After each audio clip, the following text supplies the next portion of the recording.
दोस्तों नमस्कार, मैं हूं रोहित कौशिक और आप देख रहे हैं रोहित संवाद। आज हम हैं उत्तर भारत के पौराणिक स्थल शुक्रताल में, जिसे शुक्र तीर्थ भी कहा जाता है। शुक्र तीर्थ में गंगा का जलस्तर, जिसे हम बाणगंगा कहते हैं, वो लगातार कम हो रहा है और साल में कई बार बाणगंगा का जलस्तर कम हो जाता है। श्री गंगा सेवा समिति के पदाधिकारियों ने इस संबंध में सरकार को बार बार चिताया है, बार बार पत्र लिखे हैं, लेकिन बड़ी बड़ी विकास की बातें करने वाली सरकार अगर शुक्र तीर्थ में जल स्तर को बनाए नहीं रख पा रही है तो इससे जो सरकार बड़े बड़े दावे पेश कर रही है उस पर सवाल उठता है। उत्तर प्रदेश के मुख्यमंत्री योगी आदित्यनाथ ने बड़ी धूमधाम से गंगा से बाणगंगा में जलस्तर लाने की योजना का उद्घाटन किया था, लेकिन सरकार के दावे खोखले साबित हो रहे हैं। इस समय उत्तर भारत के पौराणिक तीर्थ स्थल शुक्रताल में और हमारे साथ हैं श्री गंगा सभा समिति के प्रबंधक श्री महकार सिंह जी। तो सबसे पहले मैं महकार सिंह जी आपसे पूछता हूं कि बाणगंगा में लगातार जलस्तर कम हो रहा है, साल में कई बार जलस्तर कम हो जाता है, क्या कारण मानते हैं आप इसका?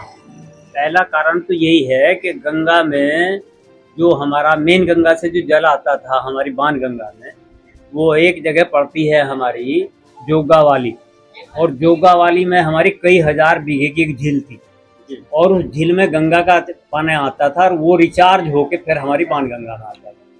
पिछले दिनों जब वहाँ बाढ़ वाली स्थिति बनी तो उत्तराखंड वालों ने एक बंदा बना दिया, जिसकी वजह से गंगा का जल उसमें आना बंद हो गया, जो झील थी, और वो रिचार्ज होकर हमारी बाणगंगा में आना बंद। तो अब बाणगंगा में गंगा का कोई भी जल नहीं आता, पीछे से जो जल आता है थोड़ा बहुत, बस वही। आपने जो पहले बता रहे थे आपके 3 प्रस्ताव आपने सरकार को भेजे थे, वो 3 प्रस्ताव क्या थे? 3 प्रस्ताव ये थे कि एक तो इनका था, इन्होंने हमें, सेंट्रल गवर्नमेंट ने भेजे थे हमें कि ये 3 प्रस्ताव है, इनमें कौन सा सही है।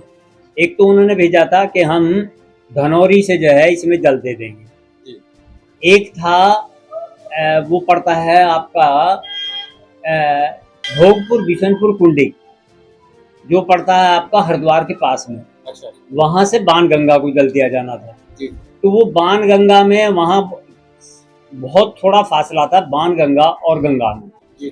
जिससे उसमें वो जल जो है, और वो ढलान भी था उसी तरह से, पहले से नाला बना हुआ था, लेकिन उसमें पत्थर कूटने वाले ये लगा दिए क्रशर और वो बंद हो गया। तो अगर वो चल जाता तो कम पैसे में और अच्छा सुचारू रूप से वो चल जाता ढलान की वजह से। जो कनखल के पास तो भोगपुर उसमें बताया गया कि खर्चा काफी आएगा, बजट ना, उसमें खर्चा कम था सबसे, लेकिन सरकार की ओर से ये कहा गया। हाँ, सरकार की ओर से ये कहा गया। वो सरकार की ओर से कहना एक तो यही है कि हम उसमें रेगुलेटर बनाएंगे, तो वो डैम जैसी स्थिति बना के उसका रेगुलेशन करेंगे, जितना चाहिएगा उतना देते रहे। और एक था इस गंगा से इसमें आना, तो गंगा से इसमें आना तो संभव था ही नहीं, कारण कि गंगा हमारी नीचे में बह रही और ये हमारी जो है बाणगंगा या सौलानी ये ऊंचे में है। ये 3 प्रस्ताव थे, तो हमने दोनों रिजेक्ट करके केवल एक ही प्रस्ताव जो हमारी बाणगंगा में आना था वही हमने भेजा। अब नई क्या जानकारी है, आप क्या प्रयास कर रहे हैं बाणगंगा में? अब जानकारी क्या, अब तो गवर्नमेंट ने हमें जो 250 क्यूसेक जल दिया है, तो वो यहाँ न तो उससे पूर्ति हो रही, और हमें लग रहा कि इतना आ भी नहीं रहा जितना हमें बताया गया। अब आप स्वयं भी देखेंगे, यहाँ से यहाँ के फोटो ले लीजिए, आधी गंगा में जल है, आदि में नहीं है, और इससे गंदगी और ज्यादा होगी यहाँ।